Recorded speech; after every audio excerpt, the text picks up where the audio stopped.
What's going on, YouTube? Welcome to Fresh Review. You're new to the channel. What we do here review each and every game of the 2024 NFL season.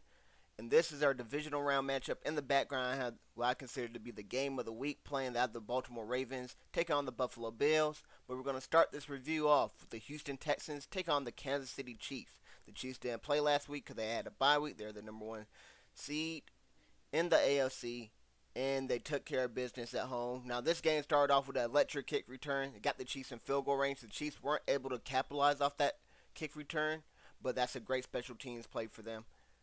Then that led to 3 points for the Chiefs. So, ideally you'd like to score a touchdown on the kick return or at least on that drive. They weren't able to. They settled for 3. The Texans respond back and tied the game up with 3 as well. Then the Texans will get a critical third down stop on the Chiefs, but there's roughing the passer on Will Anderson. Of course, Mahomes is going to flop. He's going to embellish the call. No, it looks like a bad call from a different angle, but from the referee's angle, like you could kind of see maybe he went high, maybe. It's playoff football. Let him play. It wasn't anything too vicious or anything like that, but Mahomes going to sell the call. He gets the call. That extends the Chiefs' drive. They're able to go down the length of the field and get 3 as well. Now it is 6-3. The Texans would be forced to punt, but the Texans defense would respond, and then they will also force a punt. So it's still 6-3. What do the Texans do? They got a chance to tie the game or take the lead. They get into field goal range, but they take a sack. The sack pushes them out of field goal range. Now it's a 55-yard field goal for Keenan Fairbairn. He's one of the best kickers in the league. Got a great leg. He missed wide right. It looked like me playing golf. Like, oh, you know what you're doing out here? Yeah, man, I know exactly what I'm doing. Go up to it, shank wide right. You're like, yo, what's the weather in Kansas City? They got a tornado over there? I don't know what the winds were, but this kick was indescribably bad. Now, that gave the Chiefs great field goal range. Great field position. The Chiefs were able to go capitalize with a touchdown. Mahomes hit Kelsey on this play right in the middle. Kelsey, old man Kelsey, don't move like I used to move. He used to be able to make a man miss, then outrun everybody, get to the end zone. The man got chased down. He was out there power walking. Nevertheless, that led to a Kareem Hunt touchdown. The Chiefs extend their lead 13-3. Now, right before halftime, the Texans get the ball back. They go down. They get a field goal. 48-yarder. Kind of hits it. He redeems himself. And they go into halftime down 6-13, but they get ball back. So you got a chance here if they respond correctly. What do they do after halftime? They put together a great drive, 15 plays, multiple third down conversions, capped off with a Joe Mixon run down the right side on the inside zone, or outside stretch rather. He goes down the right sideline, goes in for a 13-yard run, and they tied the game up 13-13. No, wait, Keenan Fairbairn strikes again. They missed the PAT, so they are still down 12-13. But that was a great drive. What did the Chiefs do? They go down. They put together a great drive of their own. 13 plays, 81 yards. They milk a lot of clock. They get some clutch conversions.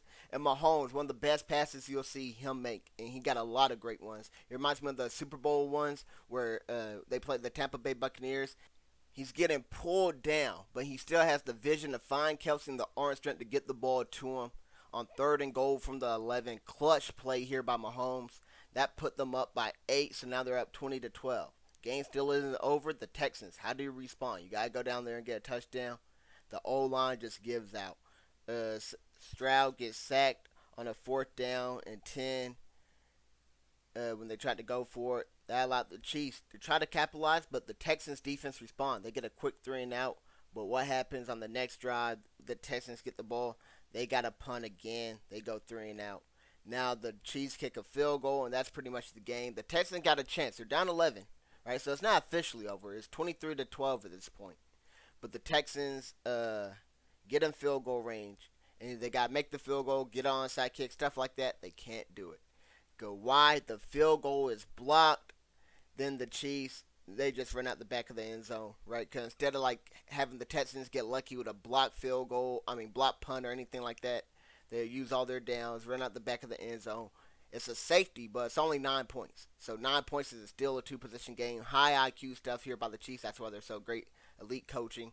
But great plays by the players as well. Special teams, offense, and defense. When the offense needed to show up, they showed up with clutch conversions that milk clock, scored points, extended their lead. Defense got a lot of stops when they needed to, and special teams was a huge difference here. I know a lot of people are going to say the referees this game. This wasn't a referee game. The Chiefs are just better. It's that simple. These teams play 10 times in the playoffs. I'm picking the Chiefs to win all 10 times. And I'm only probably going to be wrong once. But let's go ahead and go over these stats. The Chiefs, Patrick Mahomes, 177 passing yards, 1 passing TD. Not a great game, but he did enough. Rushing wise, Kareem Hunt had the TD. He had 44 rushing yards on 8 carries. And then Travis Kelce, playoff Kelce. Oh my goodness. He doesn't have the best regular seasons, whatever, he's just coasting. Come postseason, whole different beast. Probably the best tight end of all time. It's debatable. There have been so many great players at that position. But 7 catches, 117 yards, and 1 receiving TD. We also had 7 Taylor Swift sightings. But we go to the next team, the Houston Texans. 245 passing yards for Stroud. Joe Mixon, 88 rushing yards and a rushing TD. I wonder if he'll be on the team next year. He's been really good for this team, running the ball wise. They might bring him back. He is on a 1-year deal, if I'm not mistaken. And then receiving wise, Nico Collins leads the way with 5 catches, 81 yards. Solid game here. I thought it was a good game. 74 out of 100 is what I'm giving it. It was closer than the score indicated until the Texans didn't get the 4th down conversion. That's pretty much when the game ended. But that was like halfway in the 4th quarter. Now we're going on to our next game. The Washington Commanders take on the Detroit Lions. So both 1 seeds played on this Saturday night. Now the Detroit Lions will get the ball first, but they go quick, 3 and out. That'll let the Commanders get the ball first. Commanders put together a solid drive down the field, getting the field goal range, but Dan Quinn being Dan Quinn, he's going to be aggressive. Go for on 4th down from the 1. Try to do a QB sneak or a QB draw, and Mariota stuffed. So instead of settling for 3, they come away with 0. That lets the Lions get the ball back, and what do? They go down the length of the field by feeding Jahmyr Gibbs, and then Jahmyr caps off the drive with a 1-yard touchdown run. So the Lions go up 7-0. The Commanders, they put together a solid drive here, but they end up coming away with only 3 points.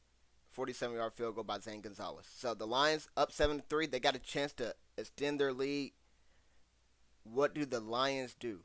In Washington's territory, it's 3rd and 1 from the 17. They're thinking touchdown, but field goal, worst case scenario. Strip sack here, so great play here by the Washington Commanders. Frankie Louvu recovers it, and the Commanders prevent the Lions from getting anything. They respond by scoring a touchdown. Dommy Brown was a big factor here. He caught a 42-yard deep bomb down the left side. So that got them in the field goal range, and then they ended up capping off that drive with a Brian Robinson touchdown run. Now, the Lions, down 10-7. How do they respond? They come back. They get a touchdown. There's a great play here by Jared Goff to see Laporta in the back of the end zone. Laporta makes a diving catch where he had to bobble it with one hand to get it back to himself, and he corralled it. Great catch there by Laporta that got their lead up to 14-10. Now, the Commanders, they will come right back with a 3-play touchdown drive by hitting Terry McLaurin on a screen pass, and he would do the rest. He would take the screen pass, go down the left sideline, outrun everybody. It got spooky. It's Halloween time, baby. Trick or treat, Scary Terry making big plays here. That gave them the lead. The Lions, down 17-14. How do they respond? They throw a touchdown.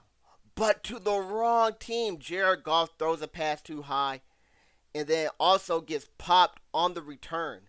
So when he gets popped, he's kind of injured. They're checking him for a concussion, but it's a pick 6. So they're down 24-14 now. It happened that quick. You missed back-to-back touchdowns nearly.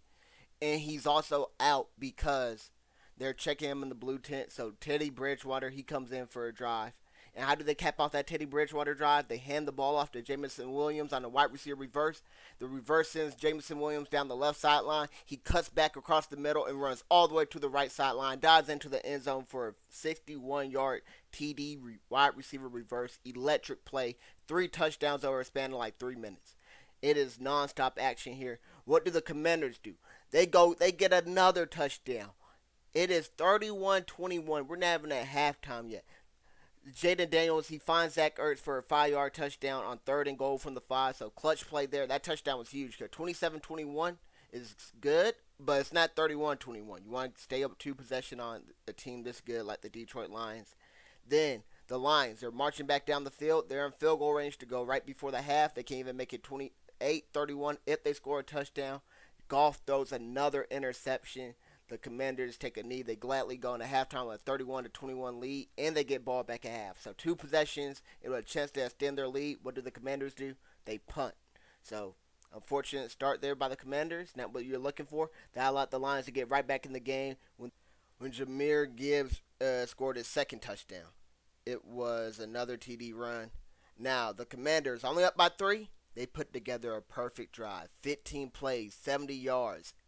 Milked a lot of clock here. Even went for on 4th down. They knew they had to be aggressive against a high-scoring offense like the Detroit Lions. It's 4th and 2.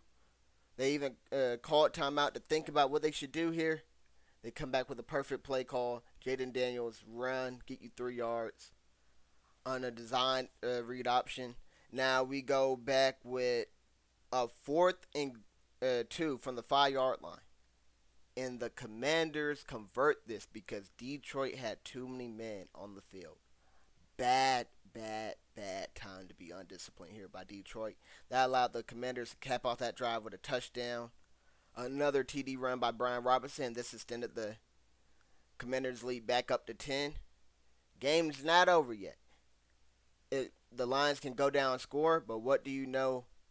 Another interception. This one wasn't thrown by Jared Goff. It was thrown by Jameson Williams. A lot of people gave this play flack. It's a trick play they tried to do with like a Philly special, wide receiver reverse stuff. Jameson Williams, there's nothing there. Just throw the ball away. He tried to force it, and he threw an interception. It's a horribly thrown ball. I don't know if you practice that or not. I know wide receivers know you can throw the ball away. They've seen enough tape, and then they've seen their quarterback throw the ball away. Just throw the ball away. There's nothing there, man. But he tried to force it. Tried to be the hero. Didn't work out. Commanders to go down, get a touchdown, and that would effectively end the game. But kudos to the Commanders here because it was 28-38. You're up by 10. It's 4th and 2. A lot of people would hit the field goal to extend their lead to 13. No, that's not the correct play. You go for the touchdown. If you don't get it, it's 4th and 2 from like inside the red zone. If you don't get it, they still got to go the length of the field. They got to go a while.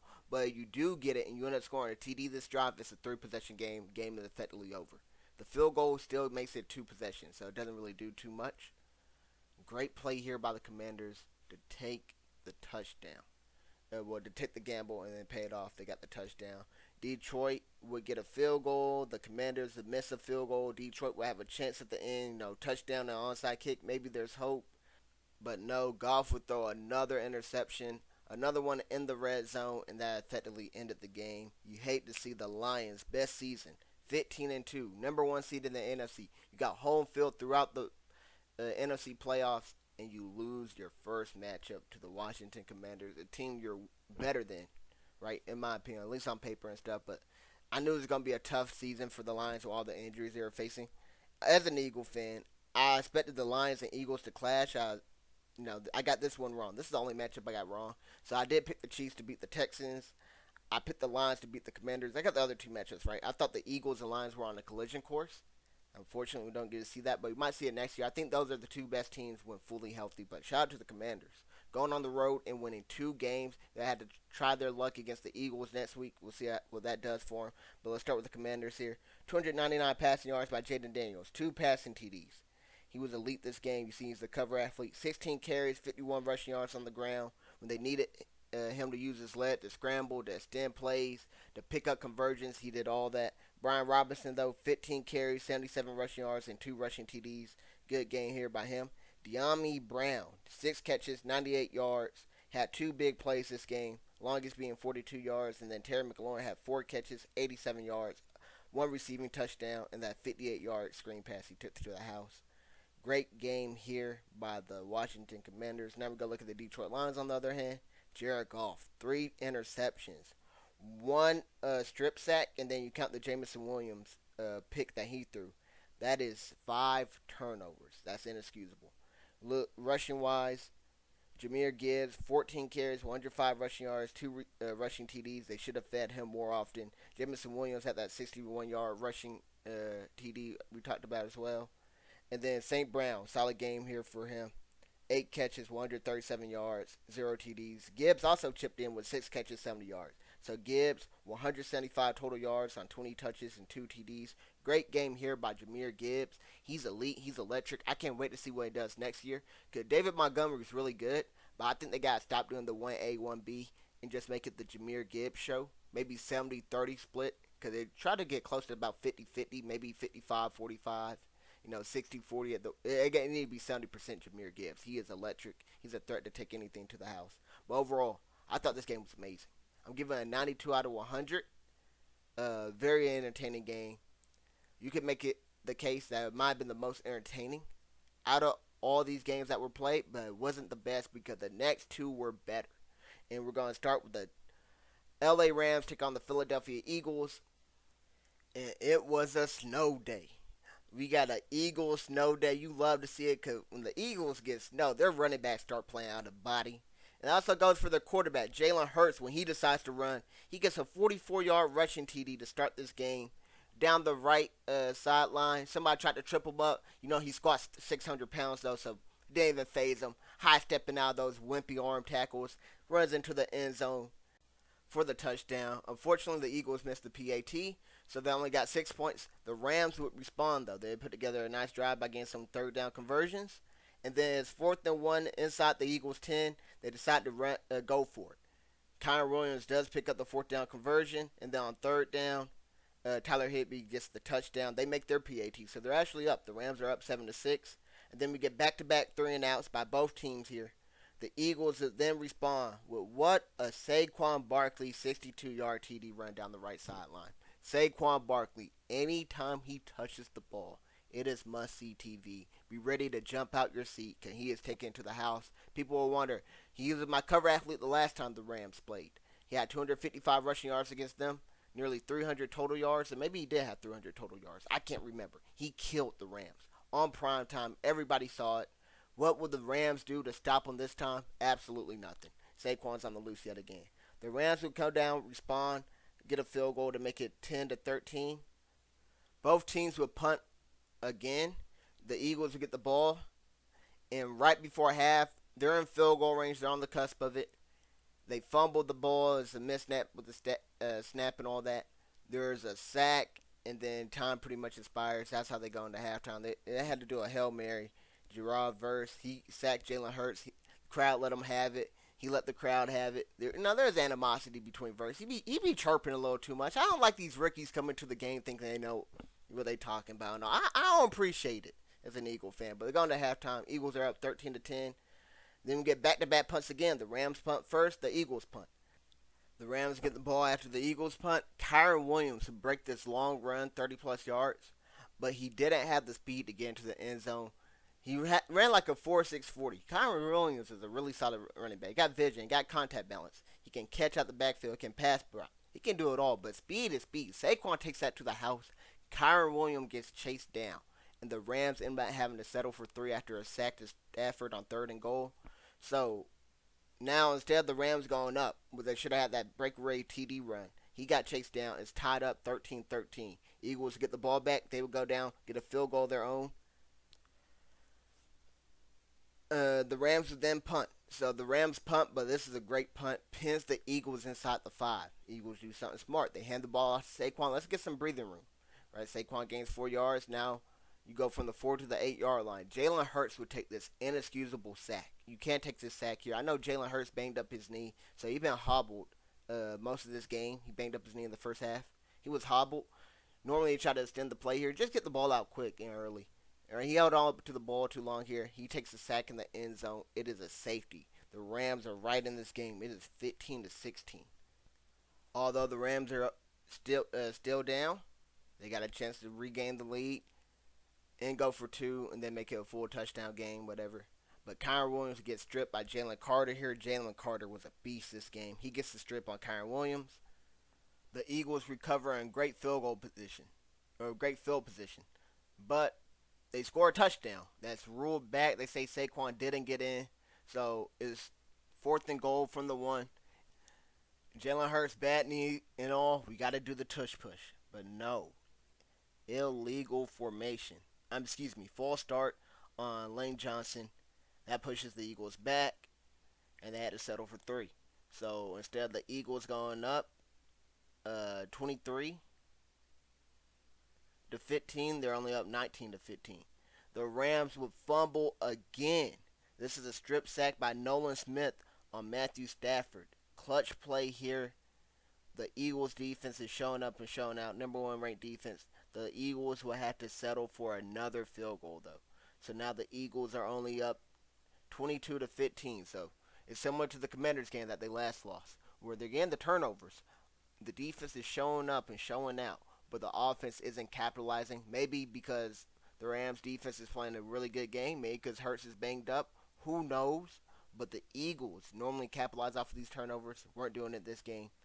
The Eagles would force another punt. So a 3-and-out. The Rams go back-to-back fumbles plus a 3-and-out punt. The Eagles will finally capitalize. Saquon Barkley, one run to the left side, 78 yards. Bye-bye. I thought this was game over. Eagles go up 28-15.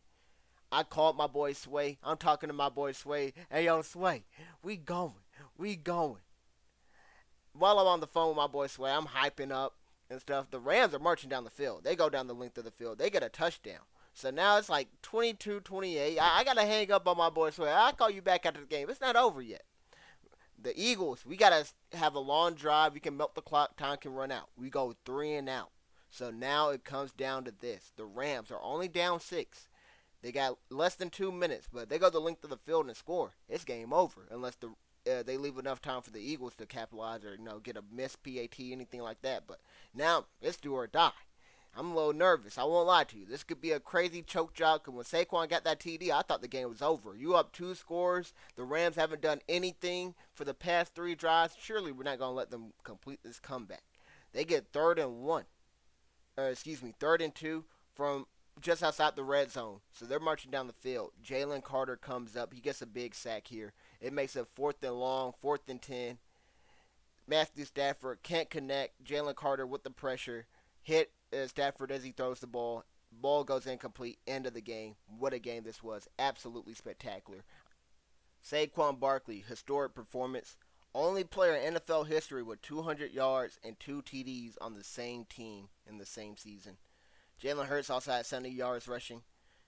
And Saquon did all that on 8 yards per carry. 26 carries, 205 yards, 2 TDs. Now, Hurts passing, only 128 passing yards. Not the best game here by Hurts. We're going to need him to show up bigger as this postseason goes on. And then Dallas Goedert led the way receiving-wise. 4 catches, 56 yards. A.J. Brown, 2 catches, 7 targets. Had a couple of drops. Uncharacteristic. Didn't drop a single pass in the regular season. Got to the postseason. Had a couple of drops this game. Only 14 yards there by him. So we're going to need that A.J. and Jalen connection to get back on track. Matthew Stafford, on the other hand, 324 passing yards, 2 passing TDs. He did fumble twice, lost one of them. Kyren Williams, 106 rushing yards. He also had a lost fumble as well. And then Puka Nacua led the way for this team, 6 catches, 97 yards. And Cooper Kupp looks like he will no longer be a Ram. His final game as a Ram, if he's no longer on the team. 5 catches, 61 yards here for him. Now, like I said, I thought this game was spectacular. I'm giving it a 96 out of 100, and now we're going on to our next game. And the final game, the game you guys see in the background here. The Baltimore Ravens take on the Buffalo Bills. MVPs are clashing. Probably 2 MVP front runners here is either going to be Lamar or Josh Allen. As I record this video, full transparency, I know who does win because I'm behind on these videos. But my prediction was Lamar Jackson. That's been who my vote was going for as well. And I also said whoever wins or loses this game has no bearing on my prediction whatsoever because it's a regular season award. But I was cool with either of these players winning it. Now, Lamar Jackson, the Ravens, they get the ball first. They go down and get a touchdown. They have a 3rd down conversion where Lamar uses his leg to pick it up. Then on the 3rd down that got them the touchdown, it's 3rd and 3. Lamar sees Rashad Bateman open in the middle of the end zone, throws him a high point pass, touchdown there.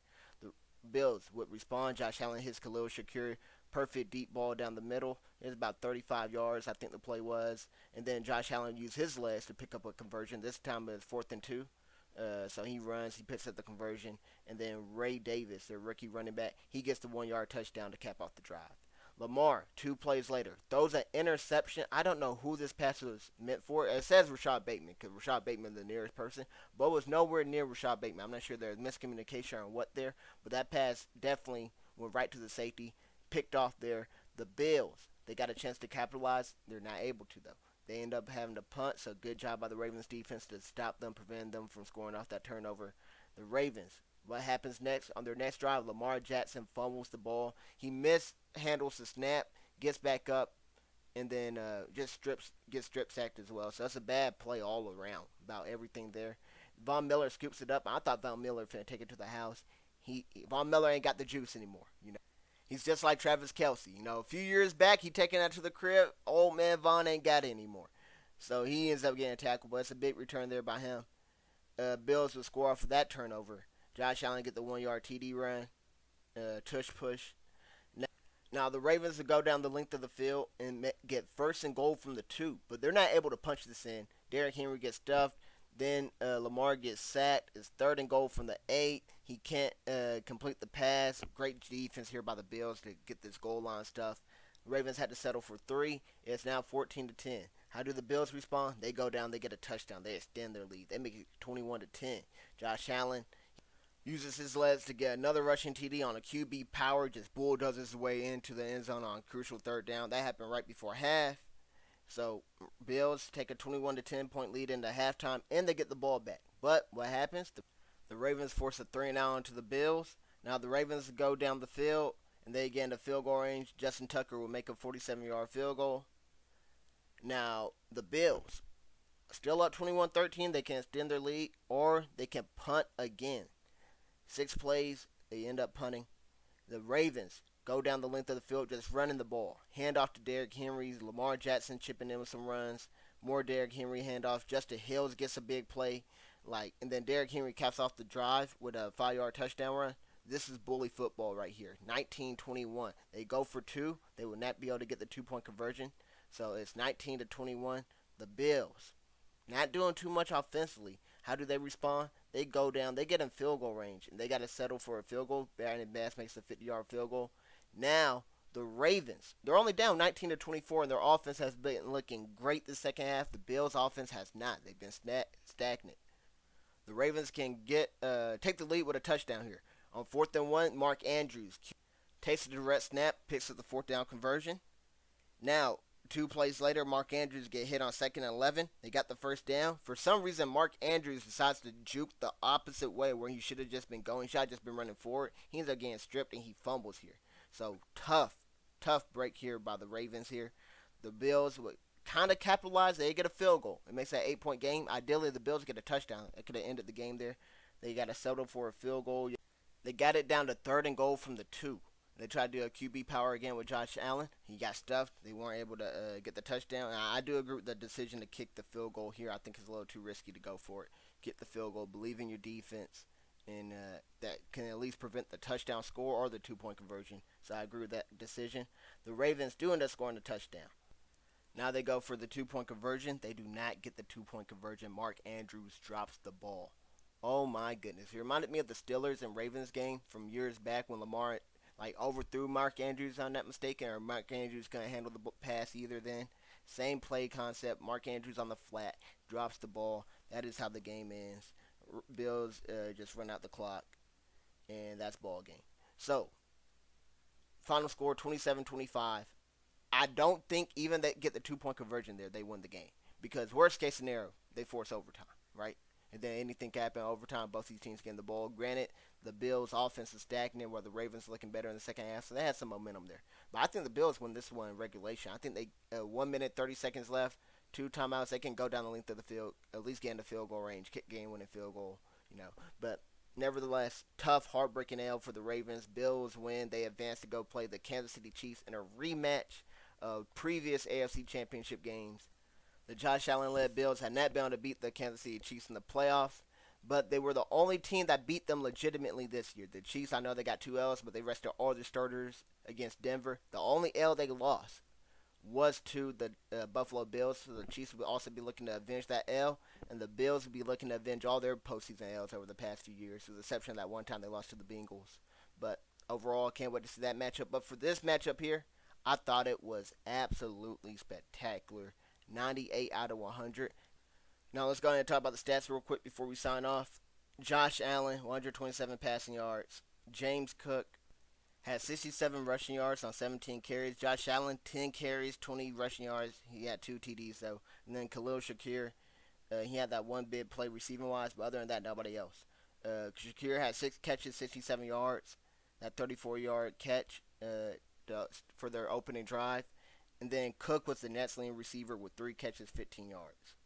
So not much going here in the passing game here for Buffalo. But we got to look at the Ravens on the flip side. Lamar, 254 passing yards, 2 passing TDs, 1 interception, 1 fumbled loss. So those turnovers will really cost them the game. Even Mark Andrews, you take that into account. Mark Andrews, 5 catches, 61 yards. He also had that lost fumble.